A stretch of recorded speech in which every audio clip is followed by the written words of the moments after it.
Hello students, good morning. आज की class में मैं केवल दो क्वेश्चंस एक्सप्लेन करने वाला हूँ, एक्सरसाइज 3.2 के। और इनके लिए मैंने अलग से वीडियो इसलिए बनाया है क्योंकि ये दोनों क्वेश्चंस में थोड़ा समझना है और ये इंपॉर्टेंट क्वेश्चन है। एक्सरसाइज 3.1 और 3.2 में जो करने लायक तो कई सारे क्वेश्चंस हैं, मगर मेनली कंसेप्चुअल बेस ये दोनों क्वेश्चंस हैं। इनको आप केयरफुली करेंगे। Although question 13 and 18 are also very important, जो कि एग्जाम में आते रहते हैं। क्वेश्चन नंबर 21 को मैंने अलग से लेने का सोचा। पहले मैंने प्रीवियस क्लास में ही एक्सप्लेन करने की कोशिश की, पर फिर मैंने सोचा मैं अलग से इसको बताता हूँ क्योंकि इसको आप थोड़ा केयरफुली करें। इसमें concept of addition of matrices and product of matrices पे बेस्ड है। तो थोड़ा सा समझें, आपका टू मैट्रिसेस को हम ऐड कब कर पाते हैं? टू मैट्रिसेस को हम ऐड तभी कर सकते हैं जब दोनों मैट्रिसेस का ऑर्डर सेम हो। पहली कंडीशन ये है। तो जब भी दो मैट्रिक्स ऐड हो रहे हैं तो आप ये मान के चलेंगे कि उनका ऑर्डर सेम है। If sum of two matrices is possible तो देयर ऑर्डर इज सेम। दूसरी बात आती है प्रोडक्ट ऑफ मैट्रिसेस। तो प्रोडक्ट ऑफ मैट्रिसेस का कंसेप्ट ऑलरेडी एक्सप्लेन किया था मैंने, फिर मैं एक बार बताता हूं यहाँ पे कि सपोज मैं किन्हीं भी दो मैट्रिसेस ए और बी को मल्टीप्लाई करना चाहता हूँ। ए एक मैट्रिक्स है, उसका ऑर्डर m इंटू एन है, और बी एक मैट्रिक्स है जिसका ऑर्डर कुछ भी है, सपोज p इंटू क्यू है। तो स्टूडेंट ये बहुत ध्यान से समझने की बात है। a इंटू बी एक मैट्रिक्स होगा, a इंटू बी। तो वो कब पॉसिबल होगा? a मतलब पहले नंबर पे जो लिखा हुआ है वो a है और दूसरे नंबर पे लिखा हुआ है वो b है। तो फर्स्ट नंबर पे जो मैट्रिक्स है उसमें जितने कॉलम्स हैं, सेकंड नंबर पे जो मैट्रिक्स है उसमें उतनी रोज होनी चाहिए। then only product is possible. Number of columns in first matrix must be equal to number of rows in second matrix. And तो पहली कंडीशन ये बताई। दूसरा, जब प्रोडक्ट आप लेंगे तो उसका ऑर्डर क्या होगा वो भी हमें पहले ही पता होगा। तो वो ऑर्डर होगा number of rows in first into number of columns in second. तो इस केस में वो m इंटू क्यू होगा। तो हम जो क्वेश्चन नंबर 21 और 22 डिस्कस करने वाले हैं ये दो ही कॉन्सेप्ट पे बेस्ड हैं। First concept is we can add two matrices only if they have the same order, और we can multiply two matrices if number of columns in first matrix is equal to number of rows in second. अब मैं ये question explain करूंगा आपको। Question number 21 को थोड़ा हम carefully एक बार रीड करते हैं and then I will explain it. Question number 21 में आप देखें 5 मैट्रिसेस दे रखे हैं X Y Z W P, और इनका ऑर्डर जो भी दिया हुआ है रेस्पेक्टिवली। आपको restrictions on n k and p पूछ रहा है when p Y plus W y will be defined. मतलब p Y plus W Y defined है। तो स्टूडेंट पहली चीज पी वाई डिफाइंड है। तो पी वाई कब डिफाइन होगा, थोड़ा इसको हम सर्च मारते हैं। तो पी का ऑर्डर लिख लेते हैं हम यहाँ पे आराम से। पी का ऑर्डर, तो यहाँ पे सबसे लास्ट में एक मैट्रिक्स दिया हुआ है पी, उसका ऑर्डर पी इंटू के है। ये पी इंटू के है, तो मैंने पी का ऑर्डर पी इंटू के लिखा। ठीक है, पी वाई पॉसिबल है तो वाई मार्क कर लेता हूँ मैं, और वाई का ऑर्डर लिखता हूँ यहाँ पे। वाई सेकंड नंबर पे इसका आपका ऑर्डर है 3 इंटू के, तो पी वाई। तो P Y plus W Y defined है, इसका मतलब पी वाई डिफाइंड है। और पी वाई बच्चों कब डिफाइंड होगा? जब अभी मैंने बताया था पी इंटू वाई कब डिफाइंड होगा, जब number of columns in P must be equal to number of rows in Y. It means P Y defined है तो एक चीज आपको क्लियर हो गई कि के की वैल्यू 3 होगी। एक आंसर आ गया, के की वैल्यू 3 पता चल गई। फर्दर पी वाई का ऑर्डर क्या होगा वो डिसाइड कर लीजिए।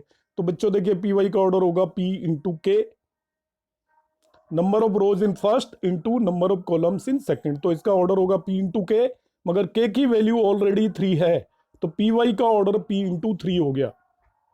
पी वाई का ऑर्डर मैंने निकाल दिया, वो पी इंटू 3 हो गया। तो अब यहाँ पे मैं रुक जाता हूँ। पी वाई का ऑर्डर हमने फाइंड आउट करना था, तो पी वाई जब डिफाइंड है तो एक चीज तो मैंने निकाल दी, के इक्वल टू 3 हो गया, और पी वाई का ऑर्डर पी इंटू 3 हो गया।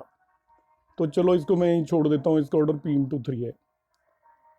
अब इसमें ऐड वो डब्ल्यू वाई कर रहा है, तो पहले डब्ल्यू वाई का ऑर्डर भी आपका निकालेंगे हम। डब्ल्यू वाई को भी डिफाइन होना चाहिए, तो डब्ल्यू को देख लेते हैं डब्ल्यू क्या है।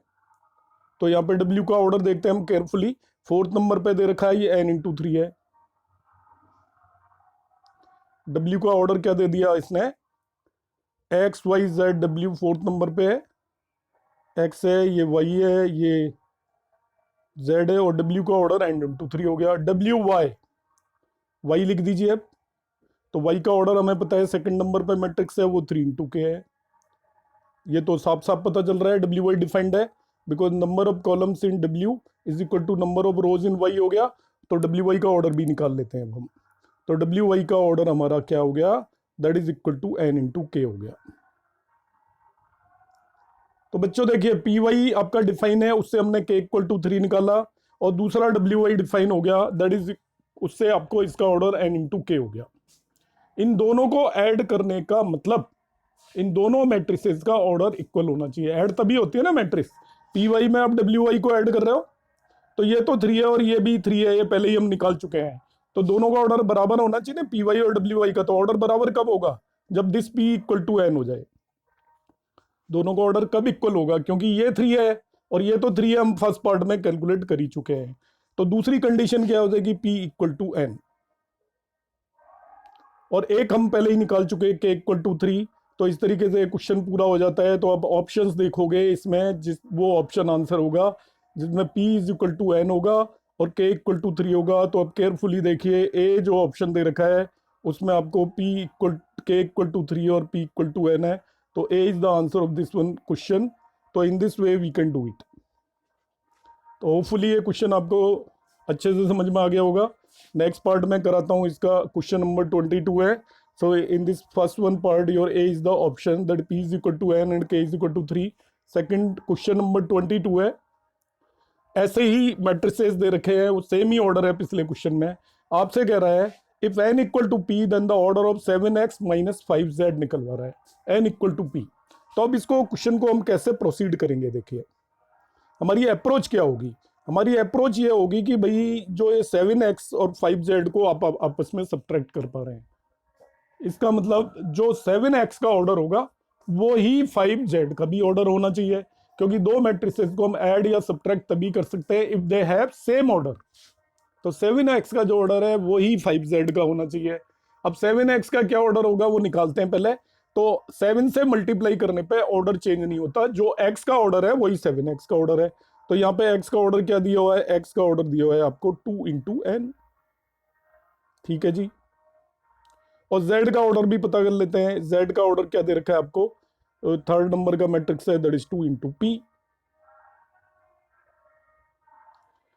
तो 7x माइनस 5z का ऑर्डर भी इसका और इसका दोनों का ऑर्डर सेम होना चाहिए। वो है इस क्वेश्चन में, क्योंकि ये तो 2 ही है और n इक्वल टू पी दे रखा है। इसका मतलब 7x minus 5z is possible. दो मैट्रिसेस को तभी ऐड और सब्ट्रैक्ट कर सकते हैं जब उनका ऑर्डर सेम हो। x का ऑर्डर वही होगा, 7x का भी ऑर्डर वही होगा जो x का ऑर्डर है। इसलिए 7x minus 5z is possible, ये पता लग गया हमें। अब पॉसिबल है तो उसका ऑर्डर क्या होगा 7x माइनस 5z का। तो जब दो मैट्रिसेस को ऐड करते हैं तो पहली कंडीशन दोनों का सेम ऑर्डर होना चाहिए, और जो आंसर आएगा उसका भी वही ऑर्डर होता है। तो जो x का ऑर्डर है या z का ऑर्डर है वही 7x माइनस 5z का भी ऑर्डर होगा। तो आंसर आपका क्या आ सकता है, x का ऑर्डर 2 इंटू एन है, z का ऑर्डर 2 इंटू पी है। तो 7x माइनस 5z का ऑर्डर ये भी हो सकता है और ये भी हो सकता है, क्योंकि n इक्वल टू तो p दे ही रखा है। तो आंसर हम क्या लिख सकते हैं, we can write it as 2 into n और 2 इंटू पी दोनों ही लिख सकते हैं। मगर हमें क्वेश्चन में कुछ ऑप्शंस दिए हुए हैं, तो ऑप्शंस के बेस पे हम डिसाइड करेंगे। क्वेश्चन के अंदर ऑप्शन 2 इंटू एन गिवन है, तो 2 into n will be the answer. जब दो मैट्रिसेस को ऐड करते हैं तो उनमें से जो उनका सम या डिफरेंस का जो ऑर्डर आएगा, उनमें से किसी भी एक मैट्रिक्स का जो ऑर्डर है वही आएगा, बिकॉज सम और डिफरेंस लेने पर ऑर्डर चेंज नहीं होता। सम और डिफरेंस हम तभी ले सकते हैं जब टू मैट्रिसेस का ऑर्डर सेम है। तो मैंने यहाँ एक्सप्लेन करने की कोशिश की है आपको। आप मेरे इस वीडियो को ध्यान से फिर से देखें, यदि आपको कोई डिफिकल्टी आती है तो आई होप आपको ये अच्छे से समझ में आ गया होगा। Thank you.